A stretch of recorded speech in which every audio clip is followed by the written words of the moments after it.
justificando a nossa ausência.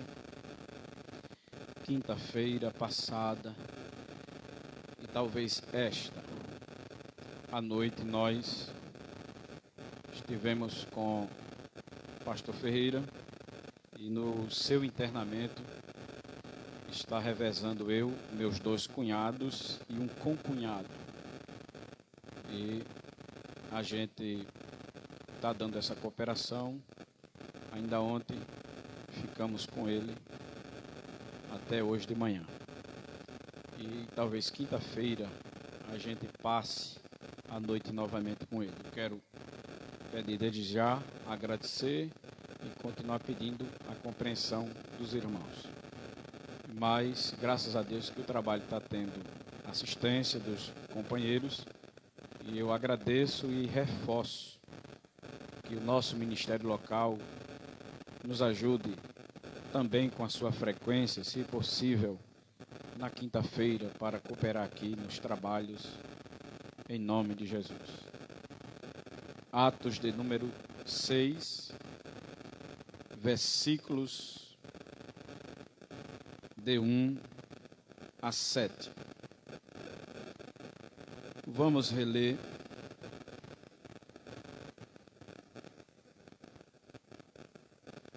alguns textos. O versículo de número 1 e o de número 2 e 3. Ora, naqueles dias, crescendo o número dos discípulos,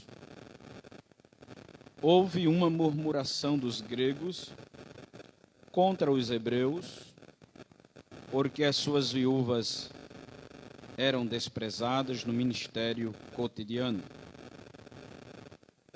E os 12, convocando a multidão dos discípulos, disseram: não é razoável que nós deixemos a palavra de Deus e sirvamos as mesas. Escolhei, pois, irmãos, dentre vós 7 varões de boa reputação, cheios do Espírito Santo e de sabedoria, aos quais constituamos sobre este importante negócio. Estávamos refletindo sobre um assunto com base nesse texto, a importância da ação social vinculada ao Evangelho. Eu poderia até tirar a palavra ou o termo vínculo e colocar a importância da ação social executada junto ao Evangelho. Porque a ação social ela está tão inerente ao reino de Deus que parte da justiça social, uma doutrina que vem do próprio Deus, e a gente outro dia falava algo a esse respeito. Mas hoje veio ao nosso coração com muito ardor falarmos sobre este assunto nos dias atuais, visando o modelo da igreja primitiva em Atos dos Apóstolos, que a ação social praticada entre os primeiros cristãos era algo tão inerente à salvação, e é inerente à salvação, porque vem de Deus, é uma doutrina, é um princípio que está no reino de Deus. Quem realmente passa a ser regenerado, a primeira coisa ou uma das primeiras ações do Espírito Santo na vida de um transformado é fazê-lo ser uma pessoa altruísta, sem nenhum interesse próprio.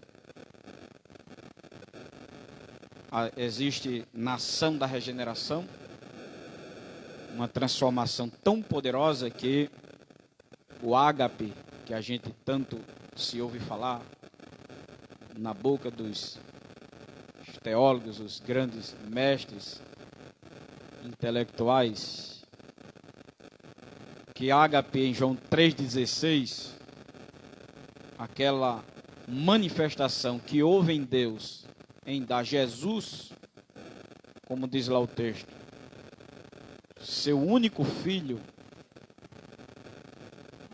para dar em lugar de pecadores. Essa mesma ação, ela existe na vida de uma pessoa quando passa a ser regenerada, em se dar em favor de outro. E isso sem reserva.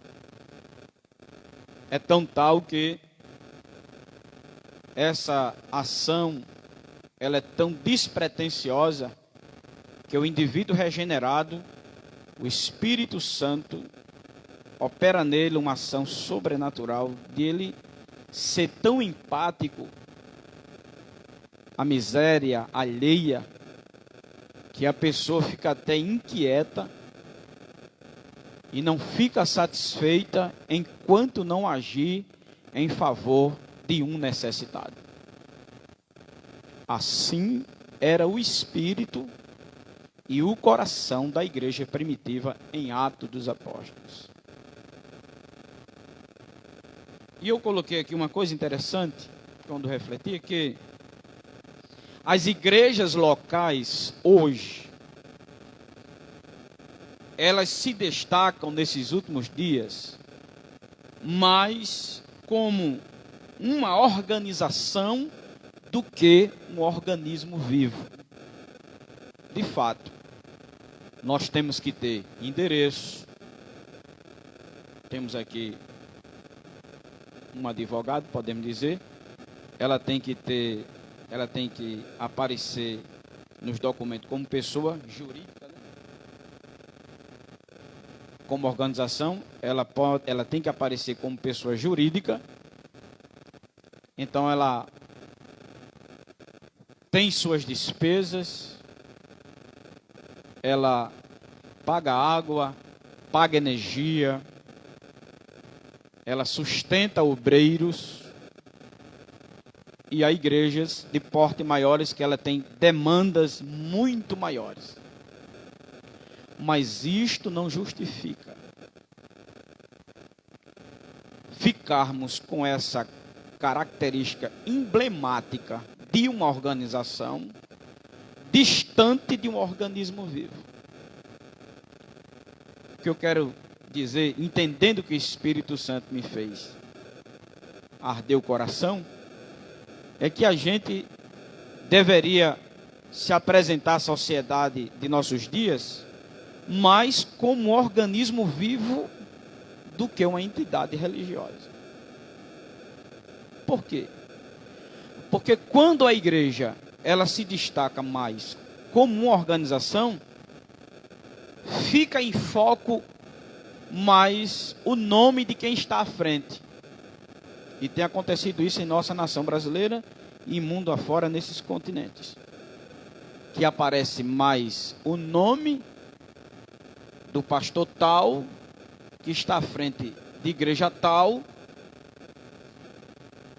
que criou projetos tais, do que a igreja de Cristo ali como organismo vivo. Isso é fato, é bíblico, ninguém pode mentir, negar.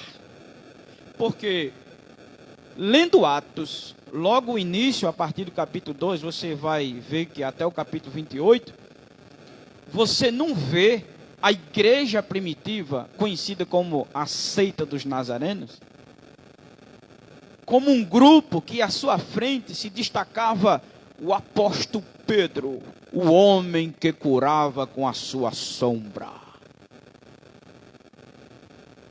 Não saía na frente o apóstolo Paulo, o homem que os seus aventais e seus lenços tinha poderes sobrenaturais. A gente não vê nas narrativas de Lucas, do capítulo 1 ao 28, do último capítulo desse livro, nome nenhum das lideranças se sobressaindo. Aqui no capítulo 6, Lucas chega a dizer que os 12. É claro que aparece uma liderança que é muito clara na narrativa de Lucas, me foge, parece que é o capítulo 15, Tiago, aparece como a liderança da igreja em Jerusalém. Tiago, irmão de Jesus, o mesmo que escreveu a epístola. Não é Tiago morto no capítulo 12, filho de Zebedeu. Tiago, irmão de Jesus. Então a igreja, ela era e se apresentava naturalmente como um organismo tão vivo que ela não era conhecida como uma organização. E lá em Atos 2 diz que uma era a alma de todos.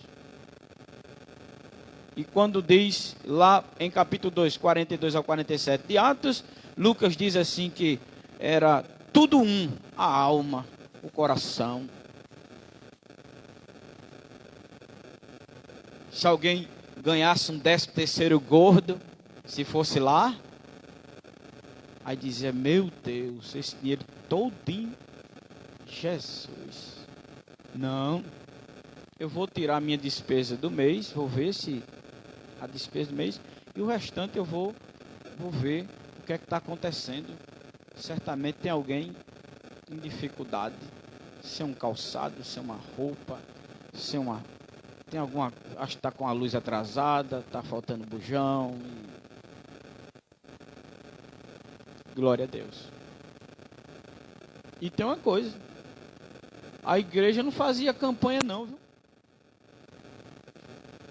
Prove-me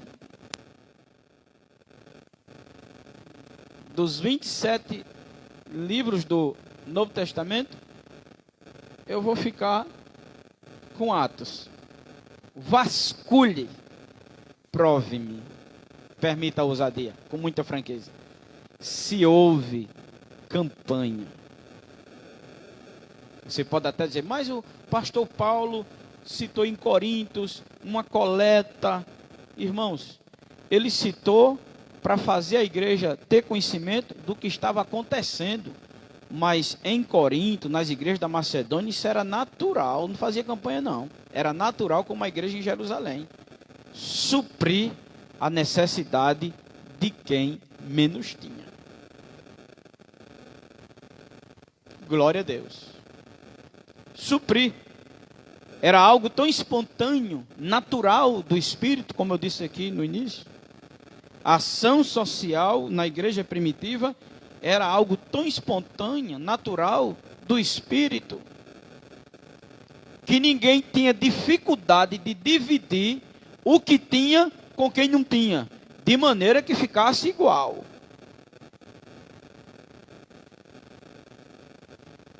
Então, se prega muito evangelho no Brasil, mas um evangelho midiático. Um evangelho que tem como prioridade destacar líderes, instituições, organizações, e não de glorificar a Deus. Preguemos um evangelho deste como em Atos, que não tem como prioridade sair o nome de ninguém, nem de denominação, mas na surdina, como diz os antigos, né? Na surdina, na calada, no anonimato, melhorando, no anonimato, cada um indo e dando assistência a quem necessita. Mas infelizmente, o espírito capitalista, que tem uma coordenação diabólica e maligna de Satanás, de demônios que se especializam em fazer com que mentes e corações fiquem escravas da avareza, ao ponto de as pessoas lutar tanto por si, que se tornam desumanas com pessoas da própria família. De maneira que, se alguém precisar de um exame, de uma cirurgia, uma coisa bem baratinha, alguém da própria família, olha, trabalhe. Eu pago meu cartão de crédito todo mês, mas porque trabalho. Eu tenho meu plano de saúde porque eu me esforcei para trabalhar. Eu tenho meu emprego, sou formado porque eu me esforcei para estudar. Estou aqui gozando, não fui preguiçoso, balançando numa rede. E a igreja primitiva, ela não olhava quem era preguiçoso, não. Ela assistia. Quem tivesse com a sua preguiça, que desse conta dela.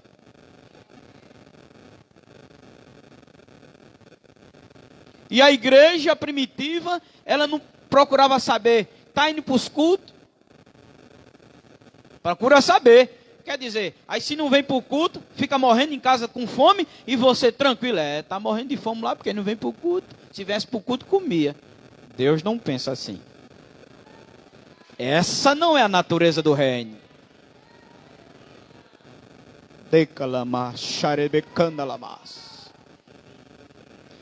Se o Eterno, em conselho trino, fosse pensar no grau de resistência do homem em sua inimizade e queda, não teria mandado por Ágape, em 3:16, Jesus para morrer. Não é, irmão Júnior? O pai dizia assim, Jesus, Espírito Santo, será que está certo um de nós descer lá? Adão fez do que fez. Está certo. Descer lá, morrer por esse povo que... Mas Deus é tremendo, é por isso que a gente não conhece Ele na sua plenitude, mas o pouco que a gente sente, quando Ele libera a graça assim, a gente vê que esse Deus é grande. Em 3:15 de Gênesis, era apenas 2. O Eterno bradou e disse a Satanás, da semente da mulher, levantarei um, sabendo Deus que a humanidade se multiplicaria em pecado e em inimizade. Mas ele disse, eu vou mandar um. E deixou que a descendência da raça humana se perpetuasse por milênio, se multiplicando em pecado. 4:4 de Gálatas, Paulo escreve, mas vindo o tempo exato de Deus, de o Filho se manifestar, Jesus apareceu, trazendo salvação. Aí Jesus veio, nascido de mulher, 2 de Filipenses 5a, 7, fala da humilhação de Cristo, como divino, em tornar-se humano, morrer naquela situação de humilhação, de morte, como homem, morte de cruz, como malfeitor, glória a Deus. Em nenhum momento Jesus se mostrou arrependido, porque não tem como, o amor é tão grande que não tem como Deus se arrepender de amar. Se Deus, eu dizia hoje a alguns, se eu fosse passar por critérios humanos, eu não estaria aqui. Mas o ágape dele é diferente do nosso. Deus não ama como eu amo. Deus não ama como nós amamos. E a gente, para amar melhorzinho uma coisinha, tem que amar com o amor dele, que disse Paulo que foi derramado. E Deus sabe que se o amor dele fosse gotejado, ninguém tinha capacidade nem de perdoar. Mas o apóstolo Paulo diz, lá no capítulo 5 da carta aos Romanos, que ele derramou, ele não contragotou, Ele não mediu o amor, ele derramou. Por quê? O ser humano, irmão, para ser restaurado, ele tem que estar dentro do oceano do amor de Deus. Senão ele não perdoa, ele não ajuda, ele não tem misericórdia, ele não sente empatia por ninguém. Glória a Deus. Não, mas olha, se ela dá o dízimo, se ele dá o dízimo, se não der, não tem como nós pagar a água, a luz, não tem como ajudar no bujão, então vai morrer. E Deus pensa assim, é? Mas um dia, quem está negando, um dia lhe será negado não só uma coisa, mas muita coisa. Porque o salário que o Eterno me dá, foi Ele, não são atribuições minhas. A formação que você tem, o emprego que você tem, o trabalho concursado que você trabalha com tanta garantia que ninguém lhe arranca de lá, foi o Eterno que deu. Mas de uma hora para outra tudo pode mudar. Ele arranca o governo, muda leis e você fica na condição de um necessitado. Me ajude, pague minha água, minha energia. Eu quero pelo menos um fubá para comer um angu. É assim, cuidado. Tudo está na mão do Eterno. É Ele que controla as economias de toda a terra. É na mão dele que está todos os governos. As cadeiras onde os grandes sentam é dele. E quando ele quer fazer dançar, ele dança, como disse Daniel, para mudar leis, tempos e estações e reinos. Irmão, eu servindo um Deus desse, eu andava desconfiado. Desconfiado no sentido, né? Procurar fazer tudo direitinho para não dar errado. De repente eu estou de carro, aí posso ficar a pé. De repente eu estou num condomínio, aí daqui a pouco eu estou numa rua, num bairro periférico pagando aluguel. Numa vila de quarto. Não brinque não. Por isso que a igreja primitiva servia sem reservas. Aleluia. O tutor do apóstolo Paulo, Barnabé, ele quando entregou-se à graça, homem rico, oh meu Deus, capítulo 4 parece de Atos, diz que ele vendeu terra, saiu vendendo tudo, camelo, boi, ovelha, e juntou tudo assim a moia de dinheiro, e chegou lá e nos pés dos apóstolos, está aqui. Aos apóstolos distribuía entre os... E eu estudando esse texto e pensando, meus queridos, e o caixa da igreja primitiva em Jerusalém nunca zerava. Era entrando pela esquerda e ele derramando com a direita.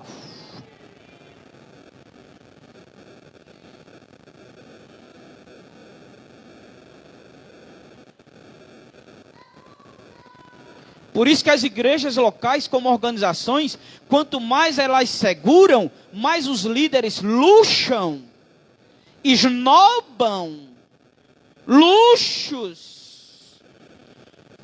O evangelho vai perdendo a credibilidade. A igreja espiritualmente perde a motivação do reino, sua característica primitiva, exerce um sacerdócio falido, sem poder, sem intimidade, sem autoridade, sem graça, sem manifestação e sem dons. Quem vence? O inferno. Porque em nosso meio aumentam os adultérios, as divisões, as rebeliões. Começa a surgir heresia na mente do nada de alguns crentes. Começa a dividir e começa aquele moído todo. E tudo começa aqui em cima. Porque quando aqui em cima as lideranças cegam por dinheiro e tomam as instituições, igrejas, como organizações, como se fossem suas empresas, eles mesmos tem a negação da manifestação de Deus, e ao invés de edificar, da sua boca não sai revelação, sai discurso, e discurso não alimenta a igreja, discurso empobrece a igreja, discurso emagrece a igreja, discurso distancia a igreja. Mas se andássemos no caminho dos 12, lá em Atos, aleluia, se andasse no caminho dos 12 lá, a casa da gente era como a casa da irmã Maria. O quarto de cima podia não caber, mas tinha 120. Orando lá de manhã, de tarde, de noite. Cansava, ajoelhava e era aquele imprensado. Uns começaram, depois disseram, não vou mais, vamos embora. E outros disse, vou ficar. Aquele disse que ficasse.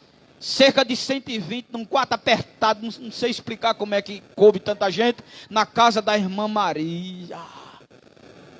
E passado 10 dias, de repente o Espírito desceu. Por isso que os apóstolos, eles tinham tanto cuidado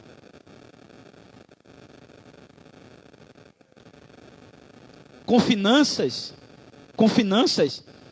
que eles instituíram o maior corpo de tesoureiro que uma igreja pode ter. Depois de Atos 6, eu não conheço outra igreja que teve 7 tesoureiros. Nenhuma empresa tem desse tanto. A única igreja no mundo que teve 7 tesoureiros, 7 diáconos para servir a mesa.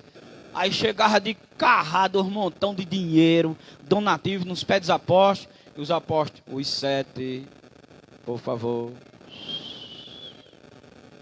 Aí os 7 se reunia, discutia, planejava, fazia o censo dos necessitados e distribuía. E quando terminava já tinha outro chegando nos pés dos apóstolos. Chegou mais aos apóstolos, os 7.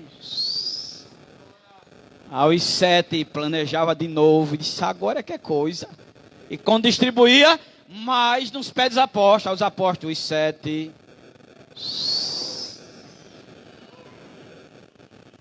Sabe por quê? O segredo está no 4. Se toda a liderança pensasse no versículo 4, a igreja seria outra. Sabe por quê? Eles disseram assim, nós perseveraremos na oração e no ministério da palavra. Ao contrário disso, se eles fossem inventar de continuar com a igreja que chegou a 5.000 pessoas convertidas, ele já estava tendo dificuldade de acompanhar os órfãos, as viúvas, os estrangeiros que estavam por ali, e eles já, era tanta a situação, que alguns comentaristas chegam a dizer que era mulheres sem maridos, homens que morreram como escravos, outros que morreram a serviço do Império Romano, e com muitos filhos para cuidar. Pense que coisa difícil.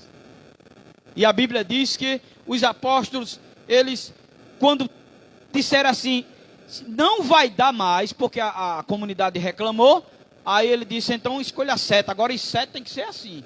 Você pode escolher um gordo, um mago, um escurinho, um branquinho. Eu não estou aqui fazendo bullying, é expressão minha.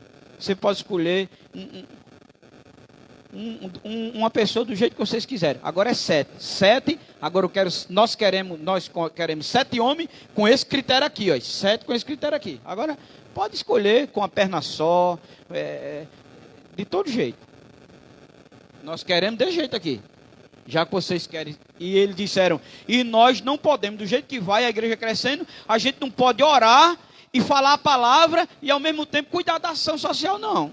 Escolha 7. Quando escolheram 7, aí eles, oração e Bíblia, continuaram o que vinha fazendo. E eu acho interessante que o termo perseverar aqui é o mesmo de Atos, parece que 1:18, quando eles oravam, parece que é 1:18, quando eles oravam unanimemente, perseveravam. A ideia aqui, eu já disse outro dia, que esse termo usado por Lucas, perseverar em Atos, é de começar até ver. No caso, Eles começaram a orar até que o Espírito Santo descesse. Mas aqui é algo ainda mais profundo. Perseveravam na oração e no ministério da palavra. Ou seja, eles botaram no coração, unanimemente, orar sempre e falar sempre, até enquanto vivesse. Enquanto a morte não chegasse, oração e Bíblia. Por quê? Se eles fossem, vamos dizer, passasse na cabeça deles, não, mas esse dinheiro, nós não podemos sair do meio dos 12 e confiar a quem? Não, vamos pedir que separe 7 homens assim, olha. Se separar 7 homens com esse modelo, e ele diz aqui, qual é o modelo? Homem cheio de fé, do Espírito Santo.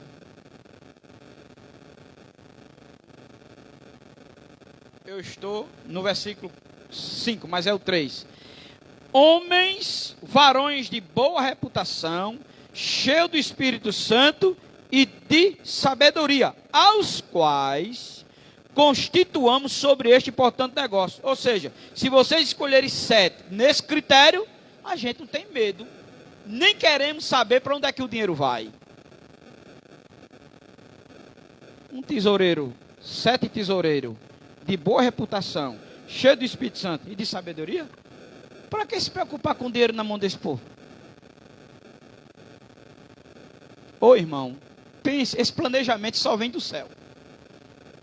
Quando eles fizeram isso, aí esses diáconos, olha, de boa reputação, cheio do Espírito Santo e de sabedoria, era pegando, planejando e distribuindo. Aí o Espírito Santo disse, é o que eu quero.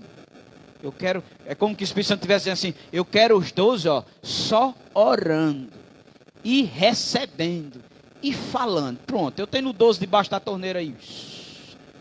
Na graça, para que eu chamei, então os 7 toma conta. Irmão aí, primeira.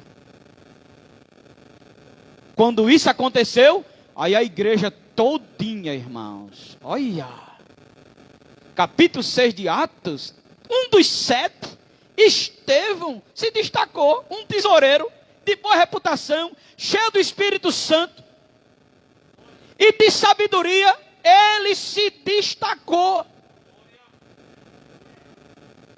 Cheio do Espírito Santo, falou a maior mensagem expositiva da Bíblia, de Gênesis a Apocalipse. Começando dos patriarcas, terminou em Jesus, mas foi pau. Tem hora que você lê a escritura de Lucas, narrando Atos, a pregação de Estevão, parece até que ele está que nem um leão, urrando assim. Falando com tanta graça e coragem, parece que ele está bradando dentro de uma selva, aleluia, mas com tanta autoridade, que as autoridades disseram assim, quem é que pode resistir à sabedoria com que ele fala? Só tem uma forma, vamos matar. Pegaram pedra e começaram a sacudir, e Estevão foi ficando abatido, e quando ele foi dobrando o joelho, já sem força, o sangue correndo da cabeça, pelos ouvidos, na testa, no corpo, e era sangue, era corte, era hematoma, era calombo na cara, na cabeça e tudo que é canto das pedras. E ele não estava, ai não, a graça era tão grande que ele disse, vejo os céus abertos. E o Filho de Deus em pé à sua destra. Aleluia. Atos 8, um diácono é mandado para Samaria, Filipe, um dos 7, e quando ele chega lá, ele prega o evangelho, mas pega, e quem era o cara da vez lá? O bola 7, como diz alguns conheçandagens, dizendo que era a principal figura, era um feiticeiro macumbeiro, fazendo o pombo desaparecer e o pombo aparecer. fazendo a rosa aparecer e a rosa desaparecer, fazendo uma moeda sumir e a moeda aparecer. Aí quando chegou Filipe, cheio da graça, pregando Jesus Cristo, ressuscitado, a macumba perdeu força, o feitiço enfraqueceu, Filipe, Simão Mágico fechou a maleta e começou a escutar Filipe e disse: eu quero desse poder também. E Filipe repreendia demônio, curava a enfermidade. E diz a Bíblia na narrativa de Lucas: e Samaria foi cheia da alegria. E é a alegria do Espírito Santo. E o poder, tchá, tchá. E o tesoureiro, tome Bíblia, tome Bíblia, tome Bíblia, tome Bíblia.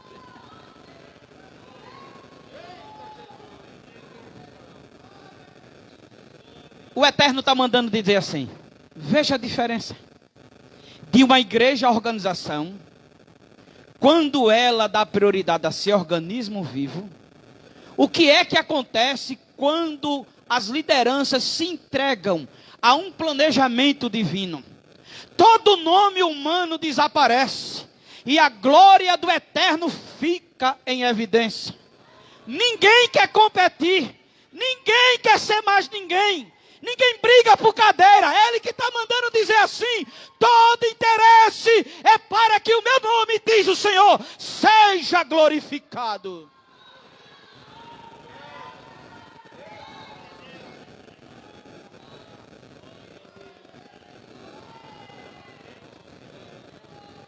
O diabo sabe, irmãos, o diabo sabe. Uma igreja onde o espírito capitalista tem vez, ele está lá dentro com o trono dele. Essa é para quebrar mesmo,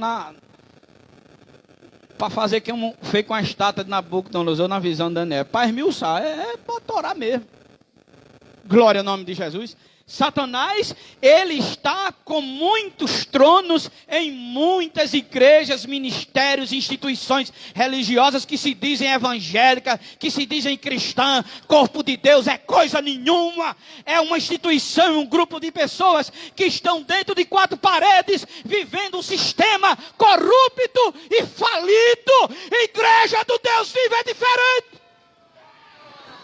Coluna e firmeza da verdade é diferente. O corpo do Eterno é diferente. Ser igreja de Deus é diferente.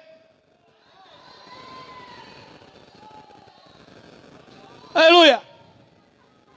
É por isso que na nossa nação, o cristianismo verdadeiro, ele parece que está apático, parece que está desaparecendo, parece que está no anonimato. Mas eu disse aqui outro dia por Deus, que voltaremos a ser evidência nesta nação, porque exatamente haverá sobre nós um derramado Espírito, que fugiremos do glamour, que fugiremos dos holofotes, que fugiremos dos palcos, que fugiremos dos louvores humanos e postaremos diante de Deus, querendo a sua glória, querendo que Ele seja glorificado e exaltado em primeiro lugar. Haverá esse dia, mas para isso o Eterno vai mexer nos negócios.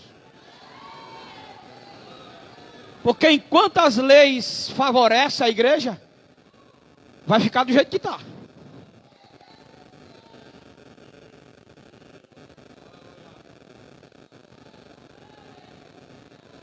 Eu me lembro que eu disse aqui uma vez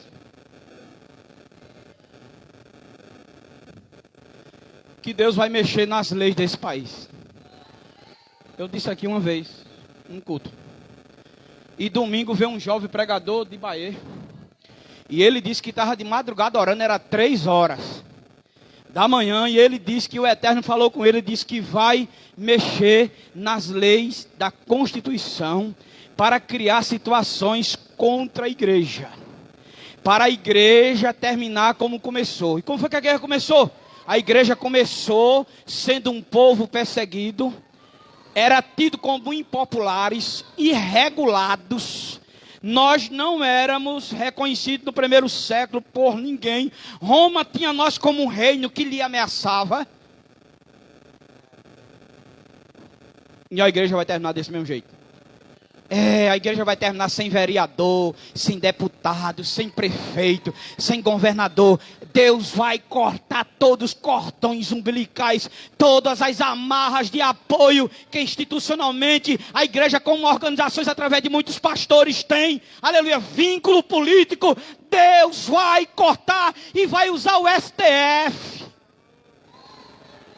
Vão criar leis da Câmara, dos deputados e dos senados, e o STF vai sancionar, e não vai ter borracha de presidente que vai revogar, porque está vindo de cima.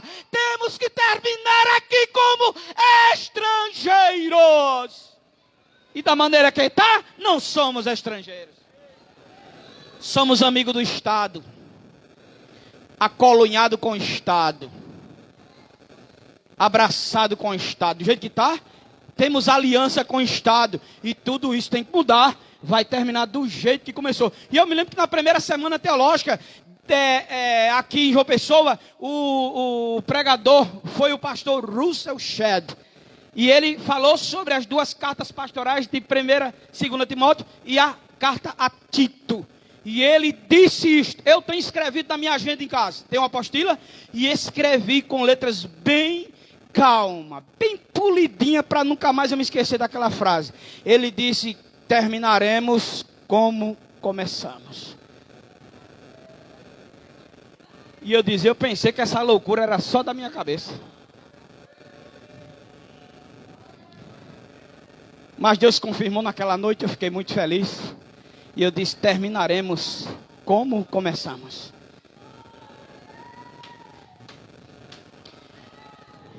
Eu falo isso e talvez possa repercutir essa gravação e muita gente não acredita, mas eu falo, eu fui chamado para falar. Eu tenho que dar lugar. Se eu não der lugar, minha existência é cortada. Eu nunca quis nem ser pastor. Quanto mais está em cima de um púlpito, mais eu fiz uma aliança com ele. Já que o Senhor me chamou e não me dá a opção de voltar, eu digo ao Senhor, derrame em mim, que eu debuio embaixo.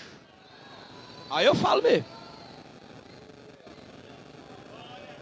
Talvez, com certeza, muita gente não vá concordar.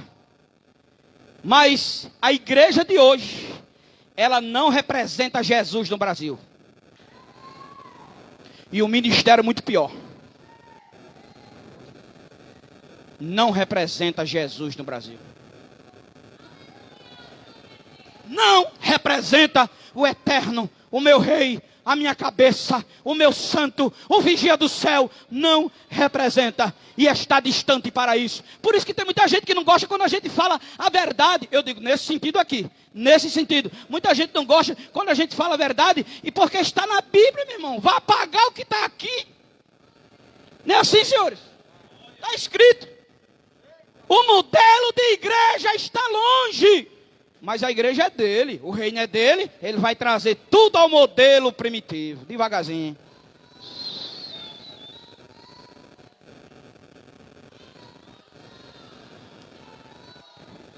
Tem crente que é tão ruim, avarento, de cego, e cego dos olhos, a mão parece a papagaio perde. Outrora teve uma vida infeliz de necessidade e Deus ajudou e abençoou. E depois que Deus abriu as portas, ficou assim. Mas só para você ter uma ideia, Deus vai trabalhar de uma maneira tão especial que até os que têm mão de papagaio vai sair de casa quando receber salário, procurando alguém com fome para dar de comer. Não vai trazer para cá não, que a mim não me interessa a feira nem dízimo de ninguém. É da casa mesmo, ele já tem um GPS. Quando receber, aí o Espírito Santo fala lá no supermercado e não faça uma básica, não. Eu quero que você faça uma basicona.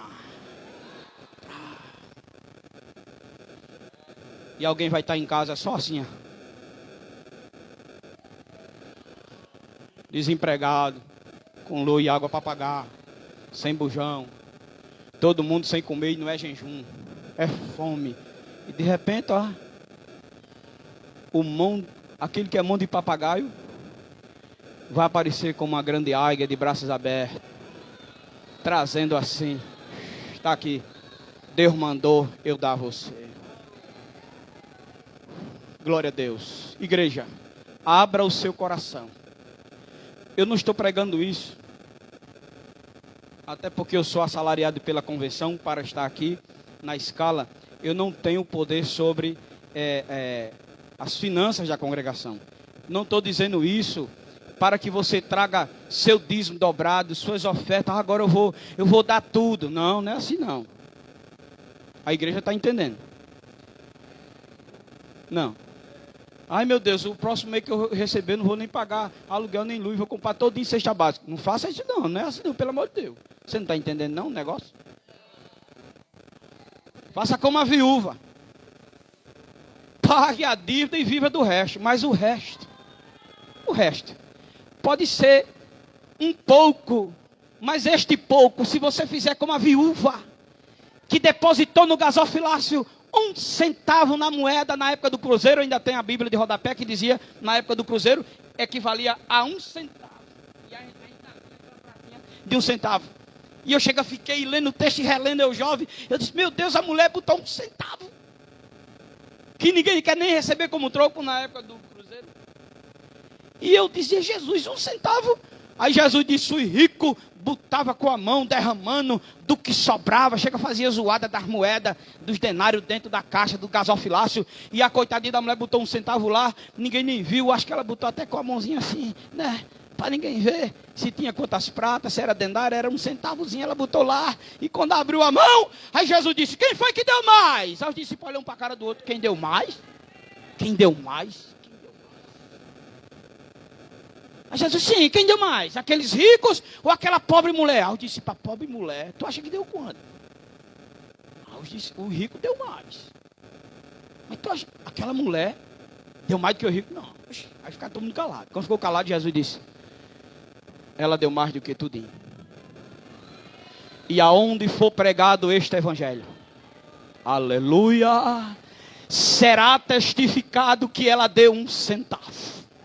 E esse 1 centavo, aleluia, nas palavras de Jesus, era como um sacrifício cheiroso em cima do altar, na porta do tabernáculo. Jesus disse, chegou no céu o testemunho e a aprovação desse 1 centavo. E os que deram com a mão, Jesus ficou lá.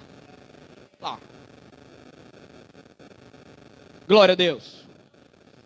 Nunca coopere na igreja para se amostrar. Nunca dê dízimo para cobrar alguma coisa. Que tem pessoas, eu trabalhei num lugar, isso aconteceu de fato, eu e a minha esposa estavam presentes, tem pessoas que dá dízimo e coopera e faz e tal, quando chega a época da consagração, querem a função. Tá. E meu dízimo, e minha oferta, calcula lá, além dos 12 meses, não deitando por fora, procura lá. Aí fica o dirigente assim, meu Deus, o que é que eu vou fazer agora? Eu não faço nada. Se você dizimou, deu de trem, deu de avião, deve ser, meu amigo, não é meu não. Quem morreu na cruz foi Jesus, o reino é dele, deve ser. Se rasgar, se torar todinho, morrer como mártir e como os cristãos primitivos morreram, deve ser, se espedaçar. Dá seu dízimo, dá sua oferta. Você está dando a Deus. E tem uma coisa, e para dar tem que dar com o coração limpo. Está lá em Mateus 5. Se der com o coração, com raiva de alguém, já perdeu. Pode trazer de trem. Vai ficar só lá no caderno.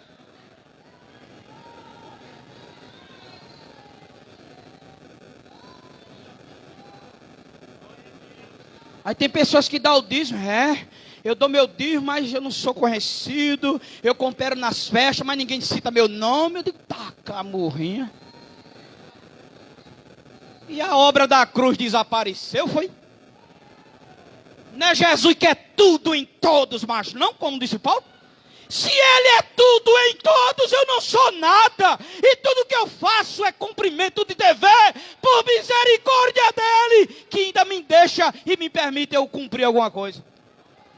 Porque tem pessoas que Deus não quer nada dele. Isso é terrível. Tem pessoas que têm tanta coisa e Deus não quer nada dele. É privado. Diz o escritor aos Hebreus, é privado. Deus não deixa, não quer. Oh glória. Aí dá o dízimo, aí dá a oferta, aí tem pastor que se abestaia. Fulano, vou consagrar diácono, meu diácono. Fulano de tal, e passa pelos cantos, fulano de tal. Aqui, meu irmão, foi eu que consagrei. Para tu, para Deus não. E o Eterno, uma madrugada no Alto Sertão, em Cachoeira dos Índios, eu estava meditando o ano de 2007. O Eterno falava comigo e dizia: quantos estende as mãos sobre a cabeça de muitos, e eu não confirmo com a minha unção. E ele disse: de baixo para cima e de cima para baixo. Os irmãos acreditam? Tem pastor que o óleo nunca foi derramado na cabeça dele, mas tem a função. É registrado na Comadep, na Umadem e na CGD, mas não é no céu. Tem evangelista que é credenciado na Comadep, na Umadem e na CGDB, mas não é no céu. Tem presbíteros consagrados que Deus não os consagrou. Tem diácono também, e aí vai. Lecamancho remadagasebe ahai. Ei que amantro bequei amassai derra. Aleluia! Esse negócio é sério, irmão. Isso aqui não é máfia, não. Isso aqui não é comboio de bandido, não. Altar de Deus não é esquema de homem, não. Não é sala de corrupção, não. Aqui é onde Deus quer se sentir em casa, como estivesse lá.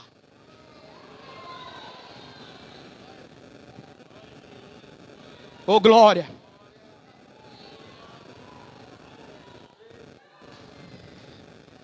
Glória a Deus.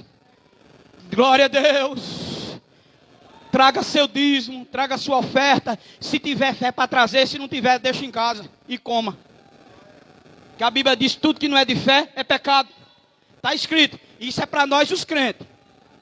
Para os críticos, para aqueles que não creem na Bíblia, não creem em Deus, isso aí não interessa a vocês, não vai nem incomodar. É para nós os crentes. Quem for crente, essa dieta, ela vem de cima e só cabe na cabeça de quem é regenerado. Se traga seu dízimo e sua oferta, se tiver fé. Se não tiver, fique em casa, coma ele todinho, ou dê. Mas se tiver fé, faça como a viúva. Eu vendi a castanha, mas está aqui o dízimo da castanha, porque teve fé de trazer. Mas eu vendi uma herdade como Ananias e Safira. Aí quando traz a metade, Pedro disse: vai morrer. Você não mentiu contra mim? Mentiu contra Deus. Bufo. Morreu Ananias e morreu Safira. Glória ao nome de Jesus. Melhor que, Pedro disse, melhor que você ficasse com o dinheiro do que vendeu e comesse todinho, do que chegar aqui e mentir. Para que mentir? Precisa não, irmãos. Deus não se agrada de quem faz para se apresentar. Tem pessoas que ajudam para se apresentar, coopera para se apresentar, dá dízimo para se apresentar. E quando pega um pastor abestalhado, dá na goela dele: e meu dízimo, fale de quê? Ah, eu tenho resposta para se aparecer um. Eu tenho. Glória a Deus. Glória a Deus. Glória a Deus. Que coisa bonita, por isso que a igreja primitiva não ajuntava nada e nem zerava o caixa. Era entrando na esquerda e saindo pela direita, e o caixa não zerava. Hoje é uma briga miserável, entra pela esquerda e fica na esquerda, e quer votar pela esquerda, não vota, sobe pela esquerda, desce pela esquerda, e não passa para a direita, e a direita rodando direto, coçando para pegar, para distribuir, para ajudar, e é algemada, e fica assim, e Deus está vendo quantas mãos direita vazia, e Ele está dizendo que vai cortar a esquerda, já para entrar de tubo assim, ó, para a direita espanar. É o Eterno que está mandando dizer assim. Quando a mão esquerda é mirrada, ele corta e diz: precisa não, vou mandar de pá pela esquerda. Aí a direita vai puxar de carroça assim, sem me Deus. O mistério do céu é esse. Uma madrugada eu estava estudando aquele texto: não ajunteis tesouro. Eita, Deus me fez viajar naquele negócio. E a ideia é essa mesmo. Por que Deus não quer que ajunte tesouro? Porque tesouro na terra não foi feito para ficar acumulado. do euro, ao Bitcoin, ao real, o que for de valor financeiro, ele tem que circular. E como crente, se a gente não fizer circular, aleluia, nenhuma moeda, e a gente fica lá juntando, e às vezes tem crente que miseravelmente, meu Deus, ele fica morrendo, às vezes com um calçado velho, uma roupa velha, e lá o dinheiro lá embalado, a coitadinha da mulher querendo um vestido pelo menos mais diferente, um calçado diferente, comer uma coisa diferente, e o abençoado lá, com o dinheiro embalado, vai morrer, vai morrer, e tudo que tem guardado vai ficar numa mão só. Recalamatada camanchurai, camanchou derramanai, o Deus de Ageu, capítulo 2, ele disse: minha é a prata e meu é o ouro, diz o Senhor. Eu não sou besta, eu já ando no meu carrinho dizendo: isso aqui não é meu não, é seu, mas tá, é seu. Se eu passar na rua, vai um irmão lá com um balde de lavagem, eu digo que entra aqui e bota na mala. É assim que eu faço, não? Minha família está aí, é assim que eu faço, não? Bora pra cá. É por isso que eu já ando com um tablet, um negócio na mala. Eu não pago nem seguro porque não posso. Já tenho sem poder. Imagine se esse carro bater, é porque o Equer não quis que batesse. Perco ele, perca total, fico de pé do mesmo jeito. Mas enquanto Deus não permite a adversidade, que ele tenha razões por que permitir, eu faço o que ele manda. Acabou-se. Já ando dentro do carro dizendo: esse carro aqui é seu, oxê. Anda 5, anda 10, o que caber de gente anda. Porque de repente posso ficar sem nada, né? Amém? Que Deus ajude nós. Tenha bem muita misericórdia de nós. Aleluia. E fique sabendo, o Deus da prata e do ouro é o mesmo Deus. Quando somos fiéis a Ele, Ele manda chamar o desempregado em casa. E nem Uber paga. O Uber já está pago. A empresa está lhe chamando. Amém? É assim. Quando Deus quer, chega a carta em casa convidando você, ainda para negociar quanto você quer ganhar e como vai ser a labuta diária. É assim, com quem é fiel, Deus já manda completo o negócio. Amém? Por isso que meu pai dizia: meu filho, é pouca gente que Deus dá um pão completo. Eu digo: pai, tem crente que ele dá uma bandinha bem pequenininha, mindinha mesmo, só para ficar tchac, tchac, tchac, tchac. E pai, se ele der um pão inteiro, meu filho, se engasga. E quem tiver por perto morre engasgado também. Aí disse: ele dá uma bandinha. E feliz aquele que tiver uma bandinha, viu, meu filho? Sim, pai. Aí quem tiver uma bandinha, meu filho, vai tchac, tchac, tchac, vai mordendo, vai vivendo, tomando água aí. E quem tiver com um pão inteiro, meu filho, deixe lá quem está com um pão inteiro. Se Deus deu um pão inteiro, se Deus deu, porque tem pessoa que aparece com um pão inteiro de repente, ninguém sabe onde ela arrumou. Se Deus deu o pão inteiro, fica. Se Deus não deu, desaparece. Nem o pão, nem a banda. Mas se Deus lhe deu uma bandinha, está pagando aluguel, reclame não. É a bandinha de pão que ele lhe deu, reclame não. Quando precisar melhorar, ele melhora ainda hoje, se precisar. E se não precisar, olha, na bandinha de pão, vá, tchac, tchac, tchac, bebendo uma aguinha aí, dando seus arrotozinhos suave, dormindo e dando seu ronco maravilhoso, acordando de manhã, aí dizendo: Senhor, outra banda, toma meu servo, toma minha serva. Aí você de novo, tchac, tchac, tchac, um golinho d'água, dá um arroto e segue viagem. 19 de Provérbios: melhor é a casa. Melhor é a casa. Melhor é o pouco.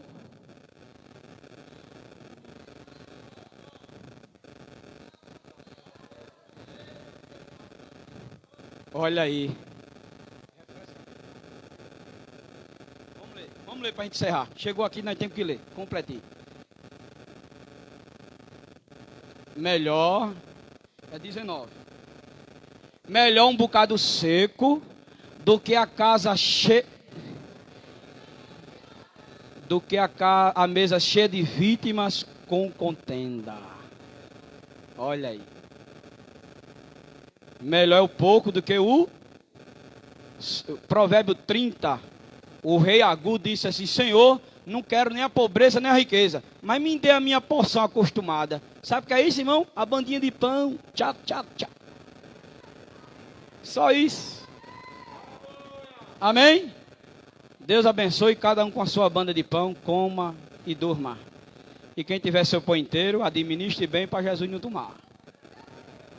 Fiquemos de pé e vamos orar.